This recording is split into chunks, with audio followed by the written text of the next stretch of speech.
Começou. Tô colocando aqui, configurando.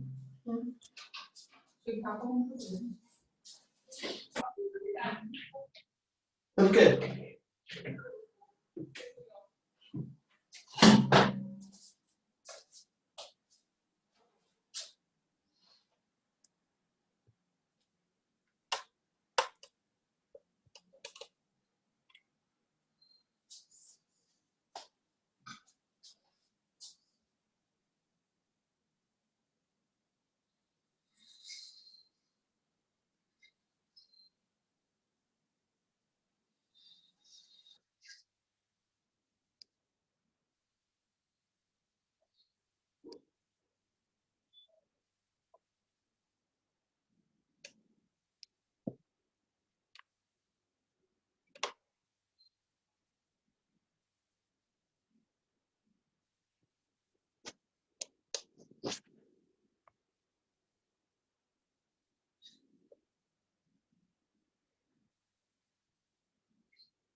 Fala aí, gente, beleza?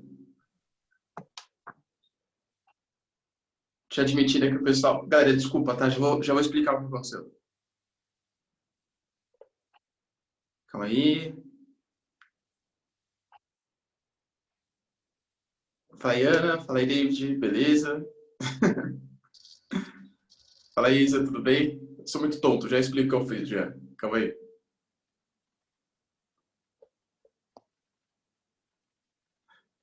Bom, acho que por enquanto o pessoal parou. Bom dia, prof. Bom dia, tudo bem? Eu tô, e você? Também, tô com vergonha aqui agora, já vou explicar o que aconteceu. Bom dia, Ricardo. Bom dia, Isa, tudo bem? Tudo. Calma aí. Dale, André, vai entrando. Galera, é o seguinte, ó, enquanto eu vou... Desculpa, tá, pelo atraso. Na verdade, eu tô aqui esperando faz uns 15 minutos. Tem dois grupos do Vetor, né? Tem o grupo do Vetor, que é dos docentes do Vetor, e outro que é dos alunos. E aí, adivinha, né? O cabeção aqui fez tal, mandei o link, mandei no grupo dos professores. Aí ninguém respondia. Eu falei, nossa, que estranho, né? Acho que não vai ninguém vai assistir a aula. Aí eu fiquei aqui esperando 15 minutos. Falei, ué, será que eu faço agora? Se ninguém vai assistir e tal. Aí que eu me liguei que eu tava mandando no grupo errado. Desculpa, viu, galera? Perdão. Perdão mesmo. Tem problemas, prof. Ainda é cedo. Galera, ó, seguinte. Então, como eu, né, pelo meu erro aí, falta coletiva sábado de manhã. Eu falei, achei que fosse isso mesmo. Deixa eu ver aqui. Dani, deixa eu aceitar. Então, pessoal, enquanto o pessoal vai entrando aí, desculpa, tá, de novo, por ter perdido os 15 minutinhos. Meio brisado mesmo, mandei no grupo errado. A gente, galera, hoje vai... Nossa aula de geografia, né, hoje. A gente vai finalizar os nossos conteúdos aí relacionados... Calma aí. Os nossos conteúdos relacionados a essa base da geografia. E aí a gente vai começar o que o material propõe pra gente mesmo, que é como se fosse uma espécie de geografia regional, tá? Daí a gente vai começar falando dos Estados Unidos, depois falar da América Central, América do Sul, aí depois a gente vai para a Europa e por aí vai. Hoje a gente finaliza essa introduçãozinha ao curso, digamos assim. Se vocês se lembram, galera, na aula passada, a gente começou a conversar sobre as fases do capitalismo. Eu falei para vocês, eu expliquei, a gente finalizou nesse momento, né? Sobre a reprodução ampliada do capital.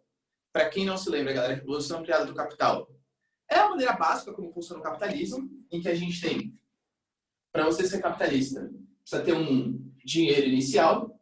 Esse dinheiro você produz uma mercadoria. Essa mercadoria ela vai ser comercializada para, se você for um bom capitalista, claro, ter um dinheiro aqui maior que o seu dinheiro inicial. Esse dinheiro final aqui, ó, esse dinheiro linha, o que você faz? Você reinveste na produção para você ter mais capital inicial, para produzir mais ou uma mercadoria melhor, para comercializar mais e assim lucrar cada vez mais. Então, isso é o processo de reprodução ampliada do capital. Ou seja, é como o capitalismo, galera, de maneira mais básica, de maneira mais simples, assim funciona, tá bom? E eu falei para vocês que a gente ia ver nessa aula de hoje as fases que o capitalismo teve. O capitalismo, ele teve 4 fases. O capitalismo comercial, o capitalismo industrial, o capitalismo financeiro monopolista e o capitalismo financeiro informacional, que é o que a gente viu hoje, tá? Vai ser uma aula, galera, que de verdade, várias coisas eu já comentei com vocês ao longo do nosso trajeto, tá? O que eu vou fazer então nessa aula de hoje vai ser, assim, pegar um pouquinho mais nas políticas econômicas. Eu vou falar sobre as DITs, as divisões internacionais de trabalho, e sobre as políticas econômicas de cada uma dessas fases. Então, o que foi o mercantilismo, o que foi o liberalismo, o que foi o keynesianismo, até que hoje o tal do neoliberalismo, tá bom? Vamos lá, gente, ó. As fases do capitalismo, nosso finalzinho aqui. A primeira fase que eu queria comentar com vocês é ele, o famosíssimo capitalismo comercial. O capitalismo comercial. Vai sempre lembrando, hein, da reprodução ampliada do capital. Capital inicial, produz mercadoria, a mercadoria é comercializada, até que, enfim, a gente tem o capital final maior que o nosso capital inicial. Aí a gente vai lá, reinveste na produção e por aí vai. Quando eu falo para vocês do capitalismo comercial, é a fase do capitalismo no qual a parte mais lucrativa dessa reprodução ampliada do capital é você comercializar os produtos. Por isso que é o capitalismo comercial. Não é produzir a mercadoria, é comercializar. Por exemplo, já até colocando aqui. Esse momento do capitalismo comercial, ele foi o momento do Brasil colônia. Então, no período colonial. Tá? No período colonial, quem efetivamente ganhava dinheiro? Era o senhor de engenho, que produzia a mercadoria aqui, ou eram os comerciantes que comercializavam com a Europa os produtos produzidos? Eram os comerciantes, percebe? Então, dentro do capitalismo comercial, que é a fase lá do século XVI, século XV, a parte mais lucrativa do processo era o comércio. Tá? Esse período estava sob a égide de uma política econômica chamada de mercantilismo. Uma política econômica chamada de mercantilismo. Já tem uma dúvida, não é capitalismo que você está falando? Então por que você está colocando mercantilismo? Lembra? Isso eu falei para vocês também na aula passada. A gente nunca pode confundir o que é um sistema econômico do que é uma política econômica. Por exemplo, hoje, nós, Brasilzão, é nós. Nós somos capitalistas. Os Estados Unidos também é capitalista. Sei lá, a Líbia também é capitalista. Só que são capitalismos bem diferentes. Por quê? Porque apesar do sistema econômico ser o mesmo, ou seja, todo mundo é capitalista, as políticas econômicas, a maneira como você propaga o capitalismo é bastante diferente, tá bom? Então, política econômica é a prática do capitalismo, é a maneira como você vai praticar aquele capitalismo. O mercantilismo foi a primeira política econômica efetivamente capitalista. Só que, claro, um capitalismo muito diferente do que a gente conhece hoje, né? Por quê? Porque dentro do mercantilismo, a gente tinha práticas, dentro da nossa aula de hoje, né? A mais importante, a prática do chamado pacto colonial. Vocês lembram qual era a ideia do pacto colonial? Que a gente tinha a metrópole e a colônia. A colônia só podia comprar e vender na metrópole. E, galera, de verdade, se você tem um monopólio tão grande do seu comércio, isso não é uma livre concorrência, obviamente, tá? Então, era um capitalismo bem capenga, um capitalismo bem marromenos, um capitalismo muito intervencionista. Mas era um princípio ali de capitalismo. É a primeira fase do capitalismo que a gente vai considerar, tá bom? Aqui, a gente via sobre o momento de um absolutismo muito grande. Ou seja, nesse momento, vocês acham que o Estado interfere muito ou pouco na economia? Cara, só muito, tá? Só completamente em tudo. O Estado, ele monopoliza as relações comerciais. Então, a gente tinha um burguês de um lado, vou fazer um desenho aqui, ó. Um burguês de um lado e um burguês do outro. Esse burguês queria comercializar com esse. Só que não tinha como, sem passar pelas mãos do rei. Então, nesse momento, o burguês vendia para o rei tirava os seus impostos, comercializava com outro burguês. O outro burguês, rei, pá, beleza. Ou seja, o rei, um Estado forte, ele monopolizava as relações comerciais. O Estado extremamente forte. Se a gente for observar a dite desse período, e isso é uma palavrinha, galera, que vocês vão encontrar bastante, tá? Nas suas provinhas, nos seus vestibulares. O que é dite? É a divisão internacional do trabalho.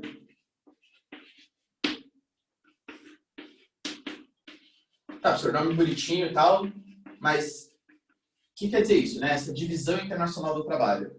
Se eu tivesse que resumir para vocês de maneira mais simples, de maneira mais didática, eu falaria para vocês que a DIT é o significado, o papel que cada país tem na economia mundial.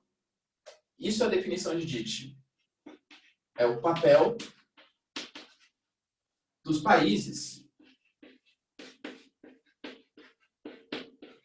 na economia mundial. Então, por exemplo, Pode ser que apareça na sua provinha, sei lá, hoje, vai. Qual é o papel do Brasil na DIT? O que essa questão está querendo falar para vocês? Descreva para mim como que o Brasil participa do comércio mundial.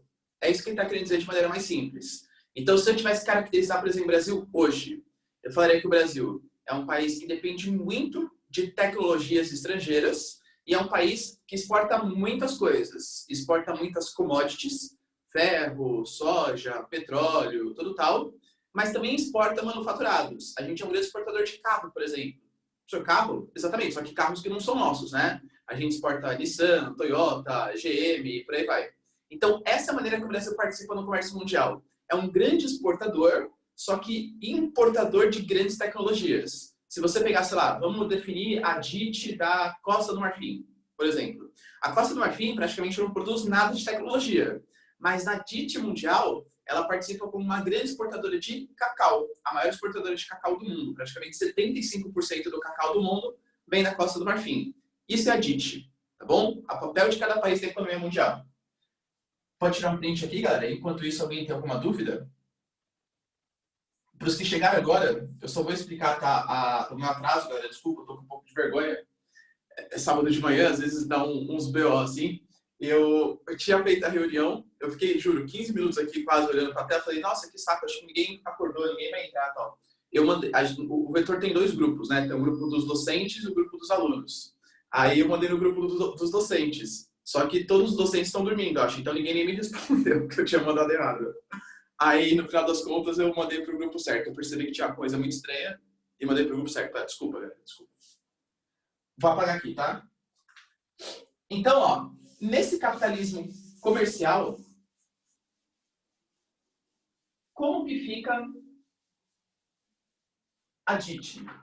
Praticamente nós temos 2 grupos. Nós temos as colônias e nós temos as metrópoles.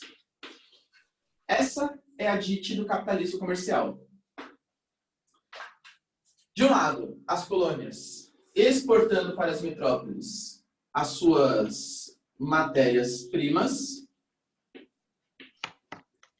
E do outro lado, as metrópoles exportando para as suas colônias os seus produtos manufaturados. Tá? Dentro dessa relação, a gente nunca pode esquecer que era mediado por um negocinho chamado de pacto colonial, que fazia com que a metrópole ela tivesse o monopólio das escolhas da colônia. Ou seja, a colônia só poderia vender para a metrópole e só poderia comprar da metrópole também. Obviamente, se a matéria-prima ela é monopolizada pela metrópole, quem define o preço que vai ser pago pela cana-de-açúcar ou pelo produto exportado pela colônia acaba sendo a metrópole. E, como a colônia só pode comprar da metrópole, a metrópole que acaba definindo o preço do manufaturado. Ou seja, obviamente, dentro desse esquema, a metrópole acaba lucrando muito mais e as colônias acabam se dando mal. Claro que você tinha uma elite local ali que até se dava bem, mas de maneira geral, essa relação, a DIT no capitalismo comercial, só era benéfico para as metrópoles. Bom, isso é um dos motivos que explica a origem do subdesenvolvimento, ou seja, por que os países hoje, se for pegar praticamente todos os países que foram colônias de exploração, Brasil, Argentina até que um pouquinho menos, né? Mas os países da América Central, por exemplo, todos eles que foram colônias de exploração, eles estão países subdesenvolvidos. Um dos motivos é justamente essa primeira DIT aqui, tá bom? Beleza? Avançando um pouco no tempo, nós chegamos aqui no capitalismo industrial, a segunda fase do nosso capitalismo. Lembra, galera, ó, da nossa reprodução criada do capital, né? De novo, dinheiro inicial produz uma mercadoria, ela é comercializada para ter um dinheiro final maior que o dinheiro inicial, tá? O que é o capitalismo industrial? É o momento da nossa história econômica em que o que vai determinar se um país ele vai acumular ou não riquezas não é necessariamente o comércio, e sim a parte industrial, a produção de manufaturas. Ou seja, dentro do capitalismo industrial, a produção de mercadorias, ela passa a ser a parte mais lucrativa do processo. E aí, claro, os países que se apropriaram primeiro das revoluções industriais, das novas tecnologias, vão sair muito na frente. Se no capitalismo comercial, as maiores lideranças, em termos de países, começou sendo a Itália, bem lá no comecinho, na abertura do Mediterrâneo e tal. Durante as grandes navegações, Portugal e Espanha, os países ibéricos, grande destaque. Depois a Holanda. Dentro do capitalismo industrial, o grande destaque passa a ser a Inglaterra. A grande diferença que a gente vai ter aqui no capitalismo industrial é a ascensão da primeira revolução industrial. É o que inicia o capitalismo industrial. Se vocês observarem a nossa primeira aulinha, quando a gente ainda estava presencialmente aqui nos falando, tá lá no caderno de vocês. Eu falei um pouquinho sobre os sistemas econômicos, tá, né, na ordem da Revolução Industrial. Eu falei para vocês que a gente teve a primeira Revolução Industrial e a principal consequência para a geografia foi a consolidação do capitalismo industrial, ou seja, aquela diferença entre burguesia e proletariado.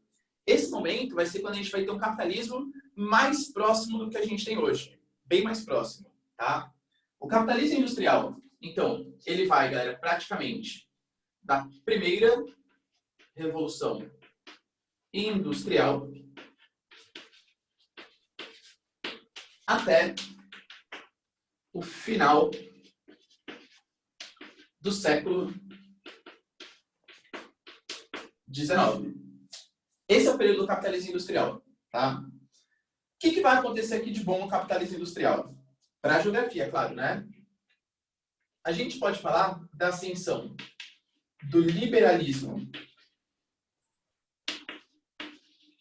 econômico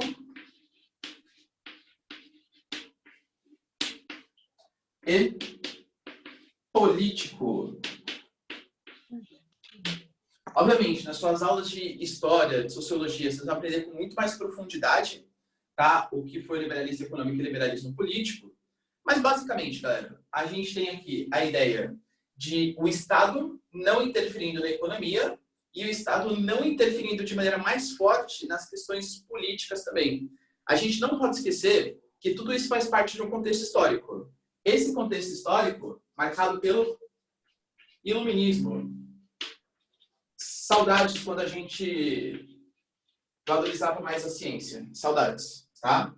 Qual que é a ideia, pessoal? Que o iluminismo, ele vai ser um momento da nossa história em que o iluminismo, primeira coisa, isso tem que ser bem claro, tá? O iluminismo é uma corrente de pensamento burguesa. Quem desenvolveu foi a burguesia. A burguesia em ascensão, por conta do capitalismo industrial, por conta do desenvolvimento das indústrias, aqueles grandes conglomerados, aqueles grandes donos do meio de produção, eles vão precisar se livrar da influência do rei, daquele rei absolutista, daquele rei que era um representante de Deus. E aí, essa corrente de pensamento burguesa vai criar o iluminismo. O iluminismo, que é, galera, o fim, digamos, não o fim, mas a valorização da ciência frente à religião. Então, aqui começam a surgir aqueles vários ismos da vida, né? Então, a gente vai ter o determinismo, o possibilismo, o positivismo, todas essas correntes de pensamento científicas, umas melhores, outras piores, né? Claro. Mas todas as correntes de pensamento, para quê, galera? Para se livrar da influência do rei. O rei, ele não pode ser um representante de Deus. Se a gente tirar da cabeça das pessoas essa concepção absolutista, fica mais fácil a gente estabelecer democracias e, estabelecendo uma democracia, isso vai dar origem ao que a gente vai chamar de liberalismo econômico. Vocês percebem que são coisas concomitantes. Tipo, não tem que falar quem veio primeiro. Professor, quem veio primeiro? Liberalismo político e econômico. Os dois são concomitantes. Se a gente não tivesse o questionamento do papel do rei como uma figura divina, absoluta, não teria liberalismo econômico. E se não tivesse um princípio de liberalismo econômico, a burguesia não teria força suficiente para conseguir questionar o papel do rei. Então, as duas coisas são concomitantes com a corrente de pensamento iluminista. Contestação do papel religioso, tá bom? A gente já discutiu um pouquinho isso, então vou passar mais rápido, tá? O grande pai do liberalismo econômico é ele, Adam Smith, que escreveu, galera, no seu livro A Riqueza das Nações, um monte de coisa bem interessante. Tá? Mas o resumo, né, da sua obra, digamos assim, acaba sendo mesmo aquela ideia do laissez-faire, ou seja, a ideia da mão invisível. Lembra da ideia? Invisível. Eu não preciso de um Estado ficando definindo qual que vai ser o preço que eu vou colocar, os impostos que tem que cobrar, o quanto que eu posso produzir, o quanto que eu não posso. Existe uma mão invisível que regula o mercado, baseado na lei da oferta e procura. Tá? Isso é capitalismo industrial, baseado na lei da oferta e procura. Eu já falei para vocês que é bem bonitinho, desde que a gente não tenha a formação de monopólios ou oligopólios. Porque se começa a apresentar a formação de monopólios ou oligopólios, você quebra toda essa ideia de livre concorrência. Essa ideia de, o melhor produto vai ser produzido ao menor preço, oferecido ao mercado consumidor. E se só duas empresas controlarem o mercado? Será que vai ter essa livre concorrência?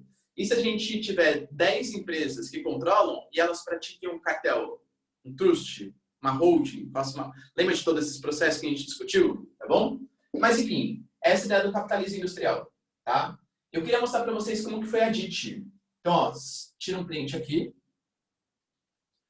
Vocês têm dúvidas sobre esse assunto? Não? Tá. E aí, a gente vai avançar para a DIT do capitalismo industrial. A DIT, ou seja, a Divisão Internacional do Trabalho, como que os países se comportavam nesse momento, a gente vai ter, pela primeira vez, surgem os países subdesenvolvidos. Até então a gente não falava nisso, né, esses subdesenvolvidos, porque as colônias não eram países efetivamente, eles eram uma continuidade, uma extensão da metrópole,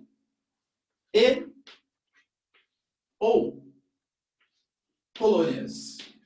Olha, senhor, você não acabou de falar que eles tinham conseguido a sua independência nesse momento de capitalismo industrial? Sim, verdade.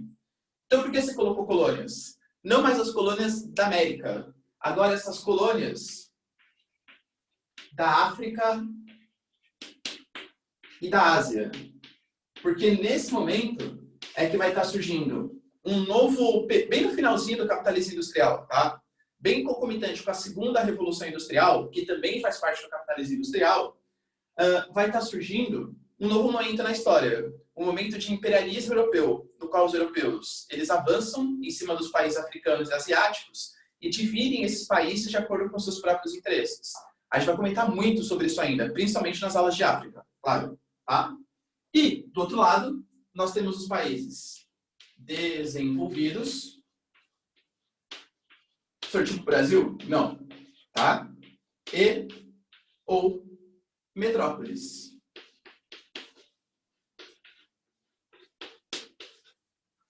Os produtos que eram comercializados, de verdade, galera, não mudou muito. A grande diferença é que vai surgir aqui países desenvolvidos e subdesenvolvidos, países livres.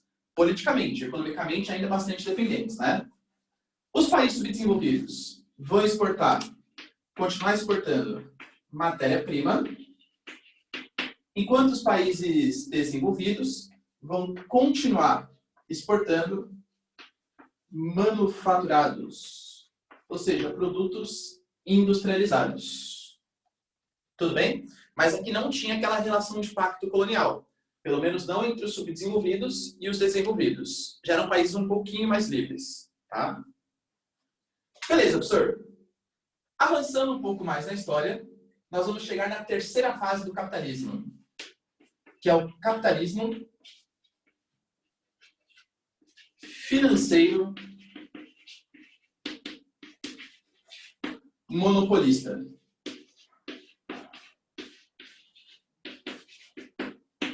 Isso aqui que é esse capitalismo financeiro monopolista. De novo, lembrando do nosso esqueminha, hein? Da nossa reprodução criada do capital.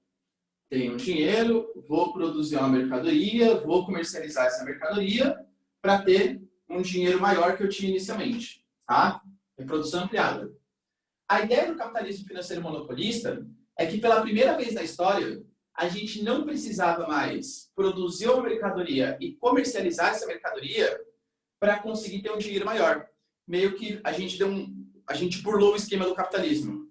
Dentro do capitalismo financeiro monopolista, você consegue produzir dinheiro pelo próprio dinheiro. Ou seja, a partir de um investimento, produzindo, sei lá, royalties, vendendo, né, seus royalties, emprestando dinheiro com juros muito elevados, pegando dívida de outros países. Pela primeira vez na história, por isso que a gente chama de capitalismo financeiro, o mais importante dentro do processo capitalista não é mais você produzir e comercializar a mercadoria. É você investir no setor financeiro. O setor financeiro passa a ser o grande destaque do capitalismo. Tanto que, por exemplo, até um spoilerzinho do final da aula, mas só para vocês entenderem. A China hoje, como que ela conseguiu basear seu crescimento? Praticamente na produção industrial. Principalmente depois que um carinha chamado Deng Xiaoping, a gente vai falar sobre ele depois, tá? O Deng Xiaoping assumiu a China. O cara investiu em industrialização, tudo tal. Cara, de verdade, se a China continuasse baseando seu crescimento na produção industrial, isso não ia levar ela a grandes lugares. O que a China precisa fazer? Produzir tecnologia, vender royalties, comprar dívida de outros países, emprestar dinheiro.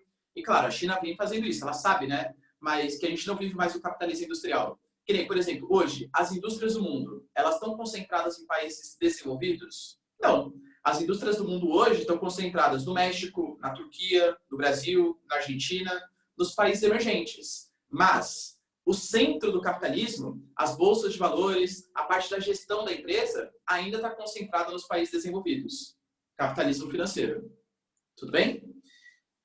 O capitalismo financeiro, então, ele vai, galera, mais ou menos, do final do século... Final do século XIX até a terceira revolução industrial.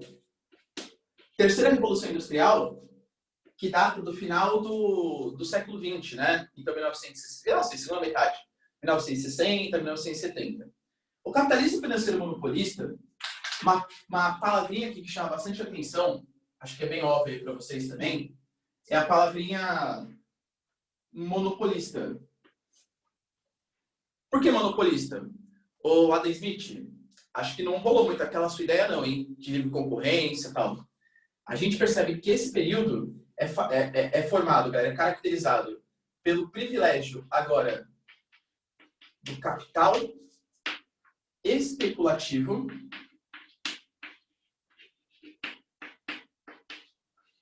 frente a capital fixo, ou seja, é nesse momento que bancos e bolsas de valores começam a ganhar mais destaque, tá? E pela formação de monopólios e oligopólios. A economia, ela começa a ficar cada vez mais concentrada na mão de poucos países e na mão de poucas empresas. Esses monopólios e oligopólios, a gente pode falar que isso aqui serve tanto para países quanto para empresas. Tanto que, por exemplo, a prática desse monopólio em questão de países, a gente pode pensar na questão o que levou à Primeira Guerra Mundial mesmo. A Primeira Guerra Mundial, a gente nunca pode esquecer que ela foi formada por conta do protecionismo econômico muito grande, por conta dessa auto-intervenção do Estado, falando, não, a África é minha, a Ásia é minha. Então, eles começam a monopolizar ou oligopolizar, formando grandes conglomerados. Então, você tinha, sei lá, Inglaterra e França. Maiores potências pegaram ali as melhores terras na Ásia e na África. Enquanto isso, Alemanha e Itália, países que estavam passando por um processo mais complicado internamente, de unificação, ficaram com as piores terras. Monopólio e oligopólio. Alemanha e Itália meio excluídas do processo. Então, percebam que, por isso que a gente chama de monopolista, quando formou um monopólio tanto de grandes conglomerados quanto de países também. Isso gerou animosidades, isso gerou concorrência. E isso fez com que a gente tivesse a Primeira e a Segunda Guerra Mundial. A Primeira e a Segunda Guerra Mundial foram consequência desses monopólios e oligopólios. Se vocês se lembram, vamos ver se... Não vou falar, então que alguém fale, hein? Vou ver se alguém se lembra aí. Teve até uma conferência que aconteceu em 1944, que foi feita para tentar regular esse comércio mundial. Foi onde a gente criou o FMI, o Banco Mundial, onde a gente teve a criação, por exemplo, do GATT, que hoje é a OMC, Organização Mundial do Comércio. Alguém se lembra como chama essa conferência? De Bretton Woods. Perfeito! Aí sim, hein? Muito bom. A Conferência de Bretton Woods. A Conferência de Bretton Woods, ela veio justamente nesse contexto, de tentar parar esses monopólios e oligopólios. Isso não vai dar muito certo, a gente já vai ver o porquê, tá? Continua acontecendo até hoje. Mas foi a tentativa que foi criada, tá? Isso aí, a política econômica continua liberal? Não. A política econômica que vai vir consequente da Primeira e da Segunda Guerra Mundial é uma nova política econômica que a gente vai ver na próxima lousa. Mas, ó, tira um print. E por enquanto, galera, alguém tem dúvida? Não mesmo? Então tá. Vou apagar aqui a lousa. Vocês estão acordados ainda? Sim. Tá bom. Obrigado, David. Tá o David acordado. Só o David, né? Deixa eu ver a carinha de vocês aqui. Como vocês estão? Olha, o pessoal até fechou a câmera. Vocês estão dormindo, né, safados? Professor, De Oi, pijama. diga aí. Entendi, o que faz que, sentido. o que o Bretton Como Woods fez sempre, mesmo? né? O que o Bretton Woods Aí- fez? Não, nesse contexto do capitalismo financeiro monopolista. Então, o Bretton Woods, ele aconteceu em 1944, então é um contexto quase pós-Segunda Guerra Mundial, tá? E a Segunda Guerra Mundial, ela foi formada, chegou em consenso países capitalistas, foi formada justamente por conta da alta intervenção do Estado na economia. Ah, só pode comercializar com esse, você é a minha colônia, tudo tal. O que o Bretton Woods fez, então? Ele definiu algumas regrinhas. Por exemplo, criou um mecanismo de regulação do comércio mundial, que chamava GATT e hoje chama OMC, Organização Mundial do Comércio. Então, o que a OMC faz? Ela define quais são, por exemplo, o quanto de sobretaxa você pode colocar em determinado produto. Ela fica regulando o comércio mundial, para que a gente tenha livre concorrência. A ideia de Bretton Woods era prezar pela livre concorrência, era fazer com que a gente não tivesse um monopólio tão grande de colônias, tudo tal. É uma prática mais liberal, pelo menos tentar colocar em prática uma ideologia um pouco mais liberal. Tudo bem? Basicamente, o que foi feito, né? A gente teve o estabelecimento do padrão dólar da economia mundial, criou um mecanismo de controle do comércio, que foi a OMC, e criou o Banco Mundial e o FMI, que emprestam dinheiro para países em situação de crise. Bom, galera, o que acontece? Dentro desse período do capitalismo financeiro monopolista, a gente vai ter, então, a famosíssima crise de 1929. O próximo tema que a gente vai tratar é Estados Unidos. E aí eu vou aprofundar um pouquinho mais na crise, tá? Fiquem tranquilos. Mas, a crise de 29, ela, já adiantando, foi uma crise de superprodução. Ou seja, nós tínhamos os Estados Unidos produzindo muito a mais do que era necessário para o mundo. E aí, se você superproduz, lei da oferta e da procura. Muitos produtos, baixo o valor deles. A gente vai ter um período de deflação, uma queda no preço dessas mercadorias. Deflação, tá? Beleza. Professor, e daí? E daí que a gente estava numa prática liberal, certo? O liberalismo econômico até então era política econômica, ainda mais nos Estados Unidos. Os Estados Unidos, se você fala para os caras que você vai interferir na economia, é comunista, tá? É mais ou menos essa ideia mesmo. Eu não sei se vocês se lembram, a gente vai discutir um pouco mais sobre isso, né? Na próxima aula. O Obama, quando ele surge no poder, né, do Partido Democrata, um pouco mais intervencionista, ele vai fazer o tal do Obamacare. O que seria o Obamacare? Uma intervenção maior do Estado na questão da saúde, porque a saúde pública americana é péssima. Então, ele vai fazer como se fosse uma espécie de financiamento para o pessoal mais pobre ter acesso à saúde. Aliás, o Obama ele até veio visitar o Brasil à época para saber como funcionava o nosso SUS. O SUS, a gente fica, nossa, a saúde pública é horrível. Claro que falta investimento, tudo tal. Mas o esquema do SUS é sensacional e é referência em saúde pública internacional. Tá? O SUS é uma grande revolução. E ele vai aqui para o Brasil aprender. Quando ele investiu 800 bilhões de dólares, o Obamacare, na saúde, que é muito menos do que os Estados Unidos precisava, os caras quase que tiraram ele de lá. É comunista, é intervenção do Estado na economia. Eles odeiam essa palavra. Estado ficar interferindo na economia. Pelo menos nas questões internas, claro. Quando é protecionismo na China, tudo bem. Mas nas questões internas, é uma raiva gigantesca que eles têm dessa intervenção. Tá bom? O que vai acontecer, então? Na época, quem estava no poder era um republicano chamado de Hoover.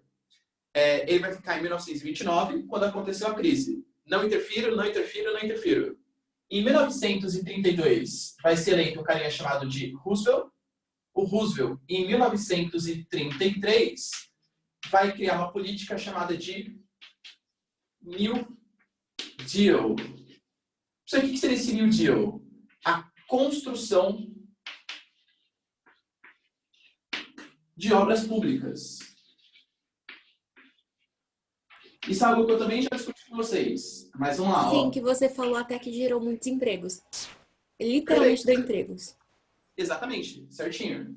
Quando a gente fala de uma economia saudável, a gente precisa, galera, ter consumo, para que o consumo faça com que as empresas tenham lucro, e se as empresas têm lucro, isso vai gerar contratações, isso vai gerar emprego. Aí, se gera emprego, as pessoas consomem mais. Se consomem mais, tem mais lucro, mais emprego, tudo tal. Toda crise, ela acontece porque esse ciclo se quebra, tá? E o que os governos eles tentam fazer? Eles tentam retomar esse ciclo de crescimento econômico. Então, por exemplo, nos Estados Unidos, o New Deal foi a construção de obras públicas. O governo, literalmente, ele construía a ponte para contratar funcionário e construía funcionário para destruir aquela ponte. Para quê?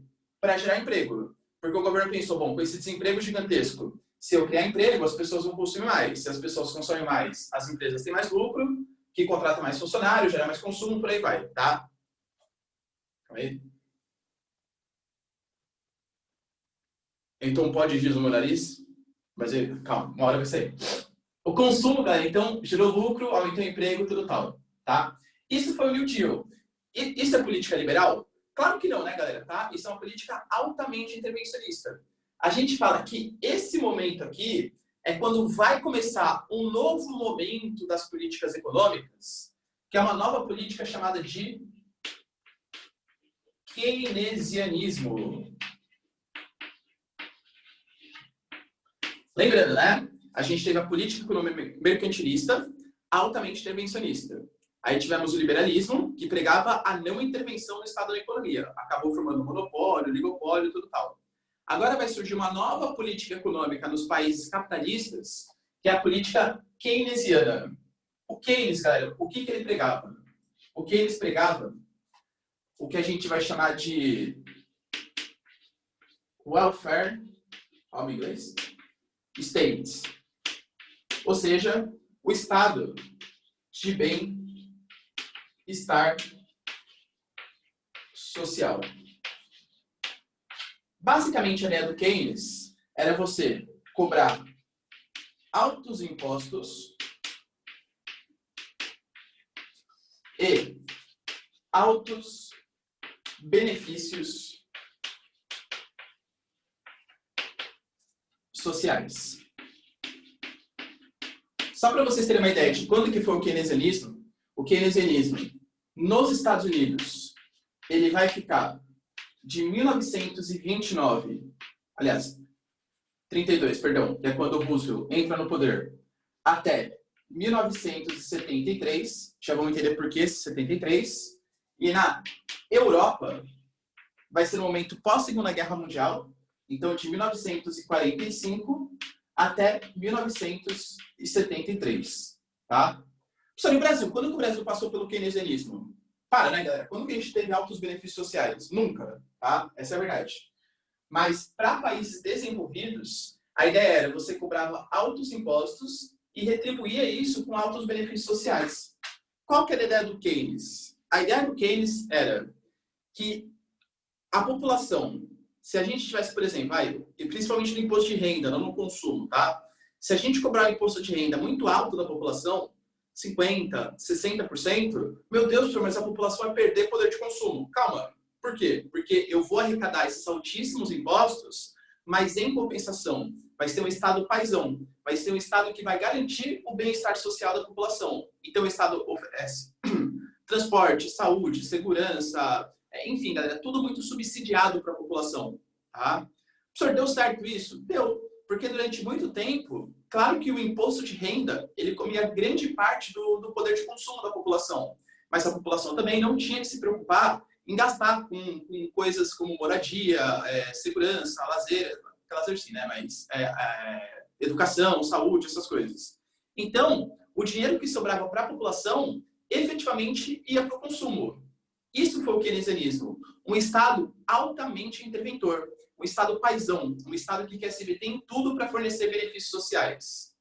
A gente não pode esquecer de novo, né? Questões políticas aí envolvidas. Esse momento que eu estou falando para vocês, o que está acontecendo no mundo aqui? Guerra Fria. A Guerra Fria, a gente tinha de um lado o capitalismo, que o grande apelo que ele tem é o desenvolvimento, é a produção, vamos crescer, somos todos individualistas, tal, meritocracia. E do lado do socialismo, a gente tinha, não que efetivamente tenha dado certo, tá? Mas a gente tinha a questão social sendo mais importante. Então, a gente não tem aqui aquela loucura, tudo tal, mas a gente fornece qualidade de vida para a população. E se nós tivéssemos um capitalismo mais humanizado? Um capitalismo social, que é a ideia do welfare state, tá? Nossa, professor, que bonito, né? Convenhamos, o keynesianismo, ele é muito parecido com o que hoje países como Suécia, Noruega, Dinamarca, esses países praticam. É que hoje a gente não chama mais de keynesianismo, mas a gente pode chamar isso aqui de uma social-democracia. Qual que é a ideia de uma social-democracia? É você conseguir, ao mesmo tempo, consolidar valores democráticos, tem eleições, tudo tal, com um sistema capitalista, mas que tenha alto apelo social. Distribuição de renda, programas sociais, benefícios sociais para essa população. Tá? Isso foi a política keynesianista. Professor, estou gostando desse Keynes, hein? Acho que é isso que eu sou agora. Acho que eu sou keynesiano, porque socialismo, acho que ele é meio ditatorial, não gosto muito, tal. O capitalismo, muito desigualdade social, tal. É bem bonito, tá? Eu concordo, galera. Acho bem bonito falar em social-democracia. Será que tem espaço para todos os países do mundo serem sociais-democratas? Falar em social-democracia na Dinamarca é fácil. Falar em social-democracia na Noruega, na Suécia, é fácil também. Vamos falar em social-democracia em Togo? Vamos falar em social-democracia na Somália? Mesmo no Brasil, Líbia. galera, tá? Aonde? Na Líbia. Então, exatamente. Né? Vamos falar em social-democracia na Líbia? É muito bonito, tá? E durante muito tempo, os países... Pensa, hoje, países europeus, ricos, desenvolvidos, eles estão numa crise da social-democracia. A gente vê, por exemplo, que países que estão tentando manter esses benefícios sociais estão comprometendo bastante sua economia. França, por exemplo. A França, ela... vou pegar outro exemplo. A Espanha, vai. A Espanha hoje está com desemprego de 27% da população. 27% da população está desempregada. Só que lá, eles querem garantir o bem-estar social da sua população. Então, eles têm seguro-desemprego, programas sociais para quem não tem emprego, tudo tal. Não dá para manter. Por quê? A Espanha hoje, por exemplo, é um país que tem altíssimos custos de produção, então as empresas não se instalam mais lá. A Espanha nunca efetivamente foi um país que produziu grandes tecnologias, diferente da Alemanha, né? A Alemanha, sim, é um país central do capitalismo, mas ela quis manter esse bem-estar social. Difícil, né, fazer uma social-democracia, um bem-estar social, quando começa a faltar dinheiro. Então, é um pouco inocente Minha opinião, tá? Achar que todos os países do mundo poderiam praticar um keynesianismo. O keynesianismo é bem legal, quando tem dinheiro. Quando não tem dinheiro, quando é um país subdesenvolvido, que é natural do capitalismo, se um está bem, o outro tem que estar mal, é natural do capitalismo ter essa exploração de países desenvolvidos, subdesenvolvidos. A gente vai ver que nas DITs, nas divisões internacionais do trabalho, sempre vai ter essa diferenciação econômica. Não dá para todo mundo ser keynesiano. Não dá. Não existe isso. Beleza? Então, pessoal, tira o print aqui, ó. Alguém tem alguma dúvida dessa lousa? Não? Tá bom. E aí, por fim, chegamos na última fase do nosso capitalismo, que é o capitalismo que a gente vive hoje, que é a quarta fase, né, do capitalismo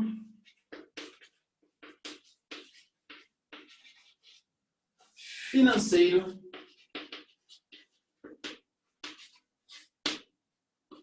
informacional.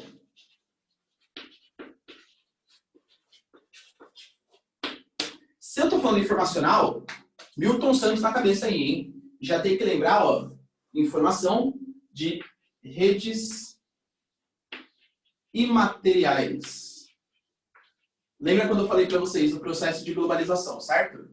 Que a globalização, ela conseguiu unir os países de uma maneira muito significativa, porque as redes de comunicação, redes imateriais, e as redes de comunicação, as redes materiais, melhoraram demais, tá?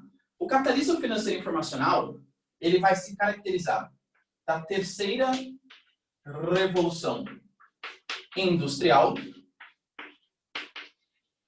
Até quando, professor? Até assim, poxa, professor, quando que ele vai ser trocado? Não sabemos exatamente, tá? Não sabemos. A gente tem que observar, geralmente, a gente percebe que mudou e depois cria um nome para essa mudança. Esse capitalismo financeiro informacional, ele vai vir concomitante com a terceira revolução industrial, justamente pelo desenvolvimento das redes imateriais, ou seja, das redes de comunicação. É nesse momento em que a gente vai ter o capital especulativo, aquele smart money, aquele capital volátil, se descolando completamente do capital fixo. Então, vai ser a grande diferença. Então, imagina, ó, no capitalismo financeiro monopolista, imagina que a gente não precisa copiar isso aqui, tá? Uma curvinha, isso aqui é o capital fixo. Indústrias, comércio e tal. Aqui é o capital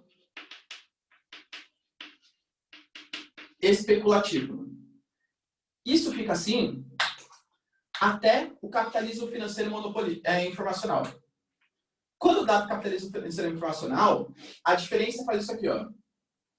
O capital especulativo, com os meios de comunicação se destacando cada vez mais, ele começa a se distanciar muito do capital fixo, do investimento em capital fixo.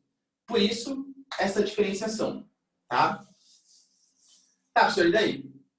E daí que a gente vai ter, dentro do capitalismo financeiro informacional, uma crise super importante que a gente vai discutir ao longo do ano. Em 1973, a gente vai ter a famosíssima crise do petróleo. Essa data, acho que eu vou falar só 350 milhões de vezes com vocês, tá? Porque vocês têm que decorar isso aqui revolucionou o mundo, essa crise do petróleo.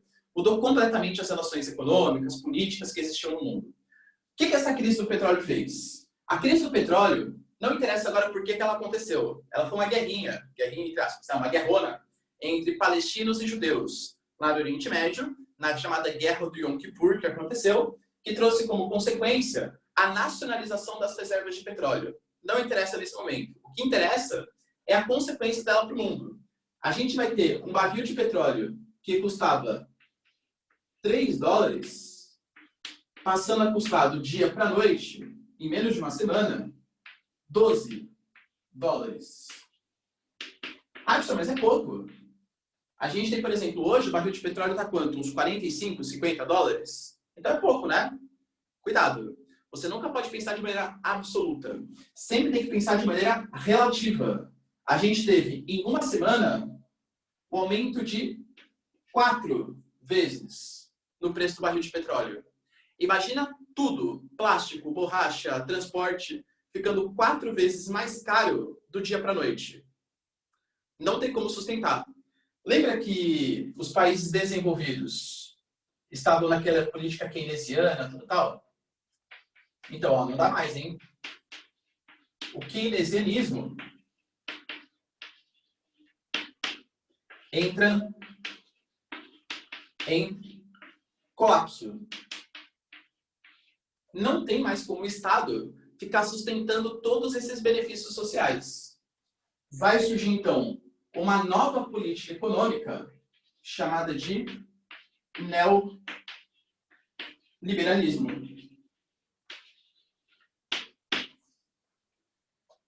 O que é o neoliberalismo, professor? O neoliberalismo é, de novo, a ideia do Estado mínimo. Então, população, ó, eu até gostava, né, de ficar oferecendo benefício social, educação, saúde, mas sabe como é que é, né? Isso quando a gente tinha dinheiro. Agora não tem muito mais grana, não. Vamos retomar as ideias do Estado mínimo? Então, dentro dessa política neoliberal, a gente vai ter o programa de privatizações, corte de gastos públicos, aumento da arrecadação de impostos. É o que a gente vai chamar de medidas de austeridade ou medidas de ajuste fiscal. Nos países desenvolvidos,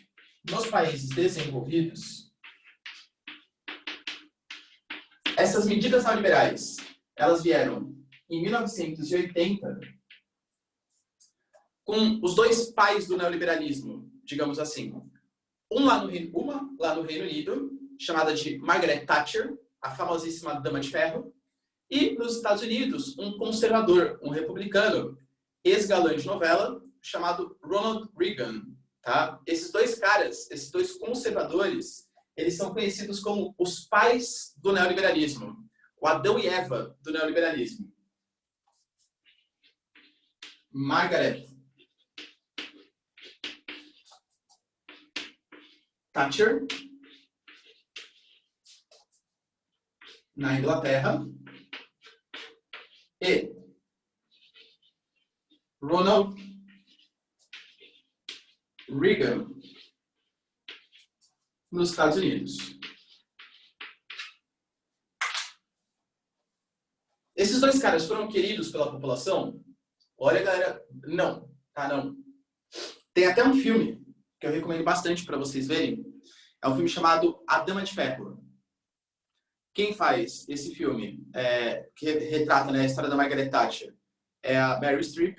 E para variar, ela ganhou um Oscar, né? Porque todo filme que a Meryl Streep faz, ela ganhou o Oscar. Já é nítido isso aí, já.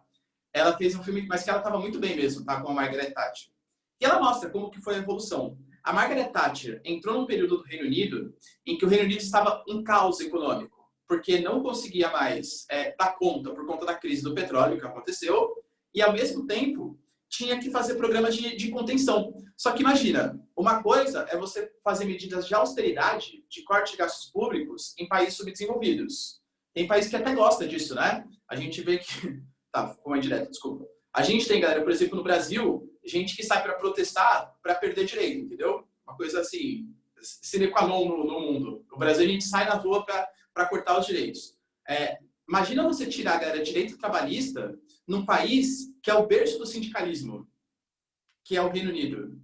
Os sindicatos, as trade unions, como a gente fala lá no Reino Unido, extremamente fortes.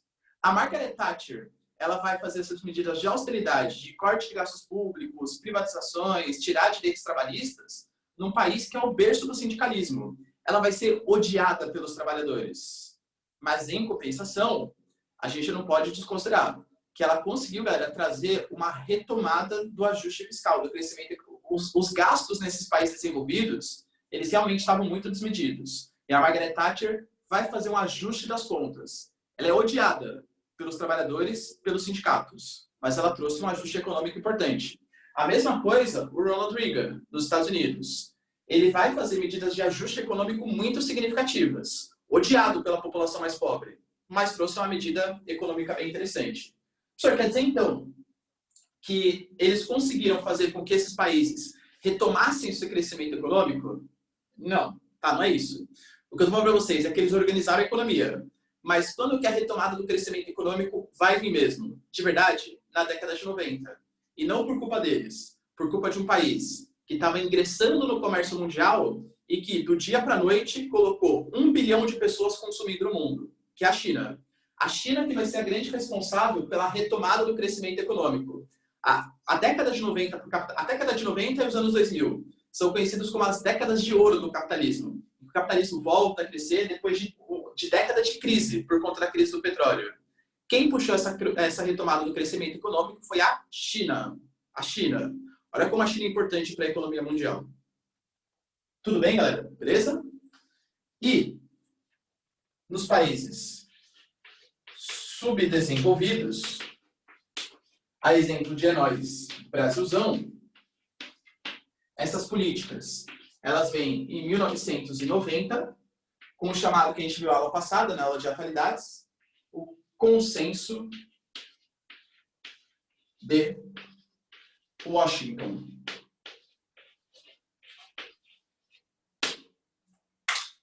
O Consenso de Washington.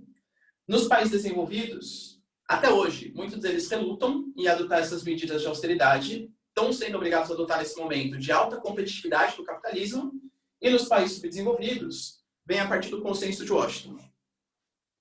Certo? Professor, Pode falar. Tira um print aí, pode falar. você pode me lembrar o que é Consenso de Washington? Claro. O que foi?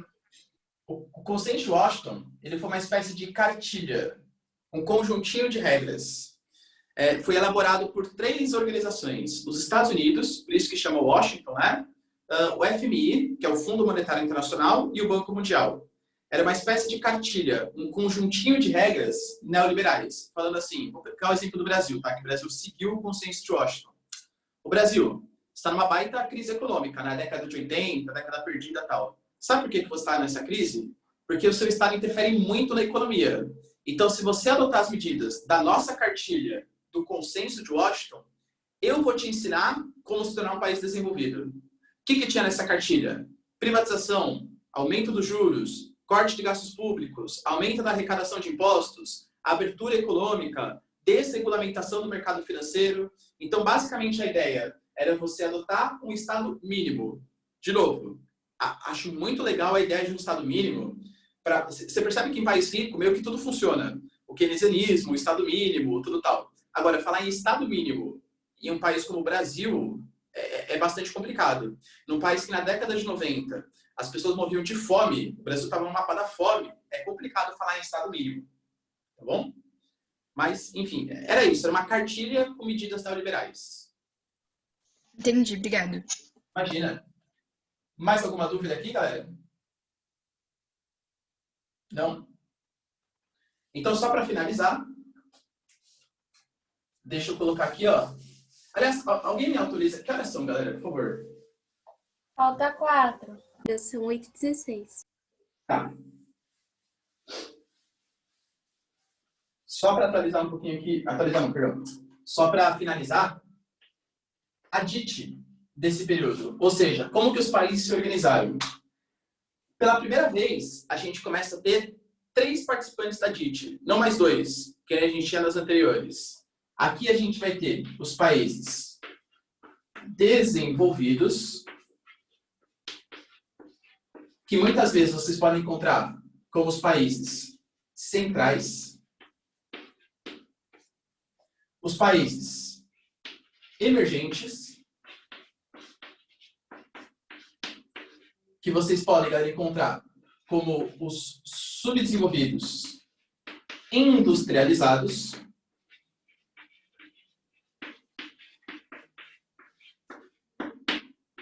e um outro grupo que surge, que são os países periféricos,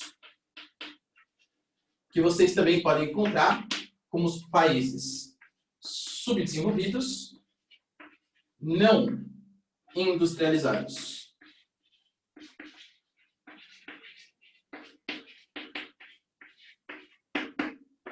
Dentro do capitalismo financeiro monopolista, aliás, industrial, perdão, como que a gente vai ter cada país participando da economia mundial? Os países desenvolvidos hoje, eles participam da economia mundial com os royalties e juros. É a maneira como eles ganham dinheiro de maneira geral. Só que o que são royalties? Royalty é o pagamento pelo direito de uso. Como assim, professor? Imagina, por exemplo, que eu tenho lá, sei lá, vamos pegar, faço uma música. A música é muito legal, que bomba e tal. E aí um cantor, ele quer usar minha música, quer cantar no show dele. Ou então quer fazer uma gravação lá da minha música. Como a música é minha, eu vou lá e desenvolvo patente. Eu vou lá e registro, olha, aquela música é minha. Então, quem quiser usar a minha música vai ter que pagar para mim um direito autoral, um royalty.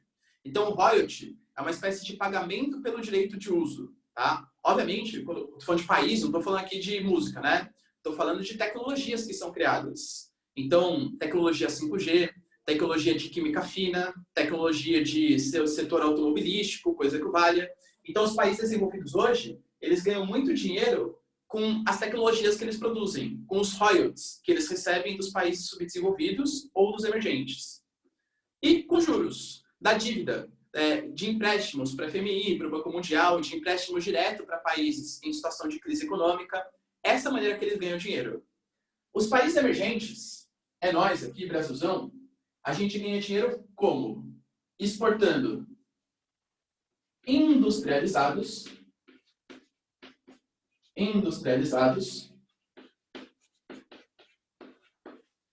e commodities. Isso aqui que é uma commodity? Um produto primário. Um produto primário que é comercializado pela Bolsa de Valores. Então, ferro, soja, petróleo, trigo, ouro. Não, ouro não é commodity. Sei lá, feijão é commodity também, tá?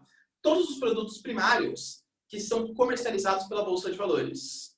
O Brasil, por exemplo, ganha dinheiro exportando industrializados? Sim, exportamos aviões, exportamos carros, tudo tal. Só que a grande questão é que existe uma dependência tecnológica muito grande. Então a gente exporta, mas coisas que não são nossas. E exportando commodities também. Já os países periféricos, ou eles são ausentes da DIT, ou exportam commodities também.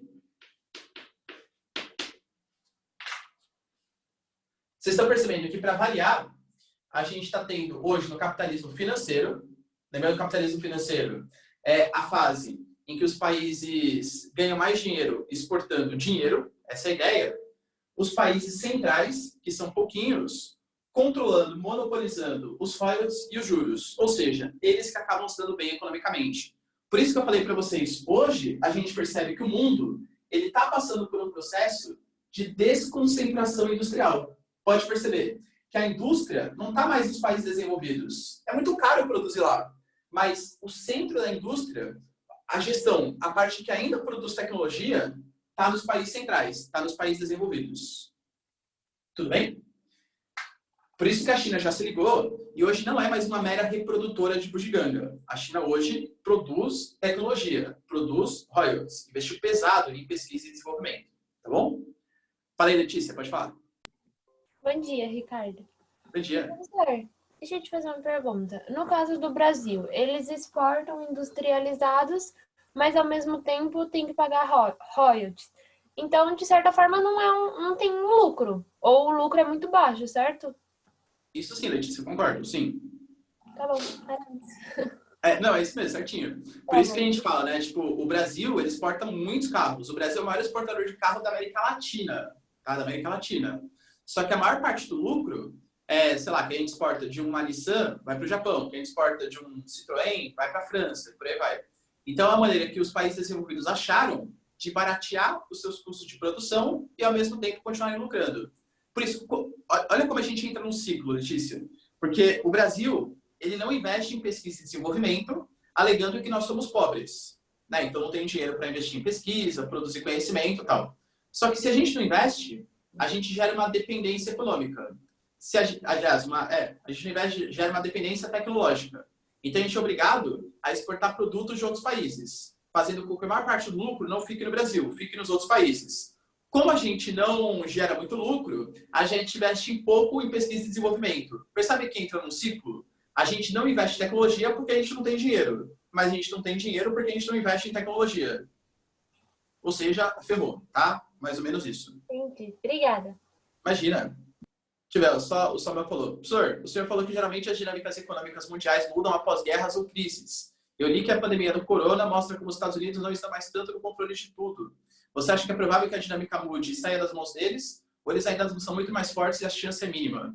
Cara, aliás, Samuel, já vou responder, mas acho bem interessante essa colocação. Eu vi um meme aí outro dia, como se fosse um menininho assim com um gravitinho, assim, cutucando a bandeira dos Estados Unidos. Fala assim, vai Estados Unidos, salva tudo que nem você faz nos filmes. Tipo, nos filmes, eles são sempre responsáveis, né? Por acabar com as pandemias, acabar com os extraterrestres que invadem e tal.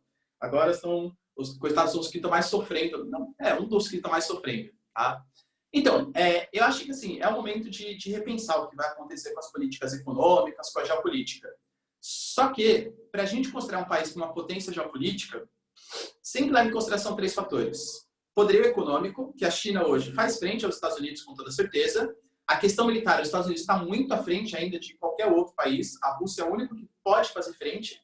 E questão cultural, que aí, com certeza, os Estados Unidos é muito mais importante, com as suas redes de notícia, com as suas transacionais e tal. Então, para mudar um pouco essa dinâmica geopolítica, de falar, olha, agora a China vai ser a nova potência mundial, ou vai reorganizar a ordem internacional, eu acho um pouco difícil. Os Estados Unidos estão caminhando para isso. O Trump, ele está fazendo políticas isolacionistas, está sendo contestado por não assinar o Acordo de Paris e tal. Então, eu acho que é o caminho natural. Os Estados Unidos têm a sua liderança contestada no futuro próximo. Mas, assim, falar que, depois da pandemia vai alterar. Eu não acho não, viu, Samuel? Eu acho que não. Difícil. Os Estados Unidos é muito mais poderoso que todo mundo ainda. Fala aí, Felipe. Ô, professor, bom dia. Bom dia. Por que, assim como as crises econômicas passadas derrubaram as políticas econômicas, em 2018 o neoliberalismo não quebrou? Em 2008, né? Não surgiu outra política econômica. Então, na verdade, a gente teve... Bem interessante essa pergunta, tá? A gente pergunta assim, professor, quando a gente percebe uma grande crise econômica, a gente percebe que as políticas elas vão mudando, é uma crise econômica. Você pega a crise de 29 e surge o keynesianismo. A crise do petróleo surge o neoliberalismo. Na crise de 2008, a gente também começou a contestar a influência do Estado na economia. Tanto que, por exemplo, os Estados Unidos, na época, estavam com o Bush. O Bush, que foi o cara que estava no comando quando estourou a crise de 2008. Que é um republicano, é um não intervencionista. Quando estourou a crise, teve uma mudança de poder. Entrou o Obama nos Estados Unidos. O Obama que é um democrata, que é um pouco mais intervencionista, tudo tal. O que o Obama fez? Ao contrário do que o Bush queria, o Obama fez um baita pacote de investimentos. Ele gastou trilhões na economia americana para salvar as empresas, salvar os bancos e tal. Então, teve sim uma pequena mudança. Teve um novo momento em que a gente percebeu que o Estado, ele não pode ser um Estado mínimo em todos os momentos. O Estado, hoje, ele serve muito mais, né, como Estado que arrecada dinheiro da população mais pobre e auxilia empresas e bancos em períodos de situação de crise econômica. Então, teve uma pequena mudança, sim. Teve sim. O capitalismo, ele é um sistema econômico que ele consegue se readaptar a todas as situações. Muita gente, né, principalmente a era mais de esquerda, fala assim, agora é a hora. Agora, com a pandemia, vai acabar o capitalismo. Eu duvido. Tá? O que vai ter é uma reorganização do capitalismo por uma questão mais conveniente nesse momento. É isso, tá, Felipe? Já está acontecendo, né? O Trump colocando dinheiro pra caramba na economia. Também, né? Trilhões na economia. A gente está vendo aí que tem países que estão gastando 20%, 30% do seu PIB no momento. Verdade. Beleza. Valeu, professor. Imagina. Você tá tendo noção, Felipe? O dinheiro que o Trump colocou é mais que o PIB brasileiro de investimento na economia. Isso porque o Brasil é a 8ª economia mundial, hein? Tá? Fala aí, Larissa. Professor, você poderia me explicar novamente o que é medida de austeridade? Posso, claro. Austeridade. Eita. Austeridade, Larissa. Parece o ETzinho. É o ET Bilu. Vocês são na época do ET Bilu? Vocês já viram, né? Não? Galera, a TV Record, só um parênteses, rapidinho, tá? A TV Record, ela é conhecida por fazer os maiores fake news. Exatamente, isso mesmo, Samuel. Os maiores fake news da história da TV brasileira, tá? Se bem que o Gugu também, uma vez ele entrevistou uns caras do PCC que não eram do PCC. A TV Record, uma vez, eles entrevistaram uma chamada Grávida de Taubaté. A grávida de Taubaté, procurem depois no Google, super engraçado, tá? A grávida de Taubaté falava que ela estava grávida de 7 filhos. E ela tinha uma barriga gigantesca, assim, ó. Nitidamente, era aquelas bolas que ficavam embaixo da camiseta. E a entrevistaram e tal, né? Essa é a TV que o nosso presidente diz pra gente seguir. Mas vamos voltar. E o ET Bilu foi a mesma coisa. A Record, surgiu uma notícia que no interior de São Paulo tinha um ET que estava lá. E aí a Record foi entrevistar o ET Bilu, tá? Aí você vê, ele entrevistou, depois procurou no YouTube, é muito engraçado. Era como se fossem uns pontinhos de luz assim atrás da mata e fala assim, eu sou Bilu. Daí fala assim, Bilu, o que você vai fazer com a gente aqui? Daí fala assim, meu grande objetivo é que vocês busquem conhecimento. Muito ridículo. E aí a TV Record tava filmando assim, aí falou assim, ET Bilu, vai, se mostra pra gente. Aí mostra tipo um boneco assim, ó, pulando e voltando. Nossa, galera, é tão lamentável, juro. A TV na década de 90 era uma coisa lamentável, tá? Mas, voltando aqui, perdão. O que são medidas de austeridade? Austeridade ou ajuste fiscal é a mesma ideia. É a ideia de você arrecadar mais e gastar menos. Isso é medidas de austeridade ou medidas de ajuste fiscal. Então, por exemplo, o Brasil hoje. O Brasil, ele está tentando tomar medidas para arrecadar mais, com a abertura econômica, aquelas reformas que eu falei para vocês, a reforma tributária, a reforma administrativa, é uma maneira de você arrecadar mais e gastando menos. Em geral, essas medidas de austeridade, elas arrecadam mais e tiram investimentos sociais de quem? Dos mais pobres, tá? Dos trabalhadores de maneira geral. Isso é uma medida de austeridade. É você ser um pouco mais responsável do ponto de vista fiscal. Tudo bem? Deixa eu ver, galera. Tem mais alguma dúvida? Exatamente, galera. Ó, recomendação, tá? É que agora vocês vão ter aula, mas no intervalo, coloca no YouTube ET Bilu e vejam. Sensacional para a vida de vocês. É uma experiência que vocês não vão esquecer. Beleza? Galera, então, ó, a gente finalizou essa partezinha inicial e agora a gente vai começar a nossa geografia regional já na próxima semana, tá? Começando pelos Estados Unidos, pelas Américas, Europa, até chegar no final do ano e a gente vai conhecer o mundo inteiro aí. Belezinha? Então tá, galera. De novo, né? Desculpa pelo atraso do começo, meu lesadão, coloquei no grupo dos professores. O robô vai me xingar, tenho certeza. Mas, enfim, é isso. Galera, beijos, abraços e tchau. E até a próxima semana. Até segunda, né? Falou, gente. Tchau, tchau. Valeu. Tchau, professor. Obrigado. Tchau, tchau.